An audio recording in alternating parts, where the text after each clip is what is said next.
I'm Hampus JAKOBSSON. I'm one of the founders of a Swedish company called TAT, which stands for The Astonishing Tribe. It's a 150 people company in Sweden, Korea and the US. What we started doing in 2002 was that we saw that a lot of device manufacturers had the problem that they got color screens, big color screens, and screens used to be text displays.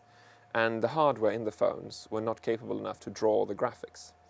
So we provide them with software that allowed them to draw that graphics. And that software, our product, is now in 350 million phones. The whole point with it is to allow people who produce any kind of device to present their information easily on screens. The people who go to school today educated, when they finish school, the jobs they were educated for don't exist anymore. And the jobs they will have, they were not the jobs they went for education. So I think that's, I think that we have to, there's really going to be a new way of looking at people. People who can cope with change and people who can't cope with change. And I think that just as there was this digital divide between people, I think we used to say that there was a divide between people who were digital natives and digital sort of foreigners. And I think there's more going to be about people who can handle change and not change. Because I think it's no longer about understanding technology, it's about coping with change. And it might be technological change, but I think also it might be about sociological change.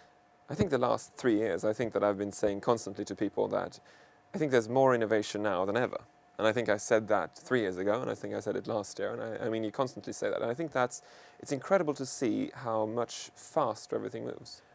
The problem is you can't keep up with it anymore if you're not attending, so you have to attend. It really feels like a new world, and I think that it's almost, I think it's kind of scary. I felt it myself when, I felt old, actually, when Second Life was introduced, and I couldn't understand why people would do it, and at the same time a lot of people did it.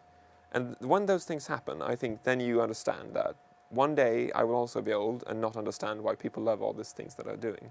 And I think there are always, there are all these new things coming out, and I think that you realize that you're no longer 20 when you look upon new technology with skepticism.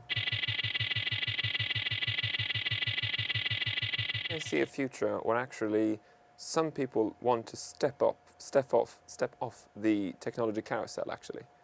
That some people would like to go back and remove a lot of technology in their lives. But I think it's going to be difficult for them.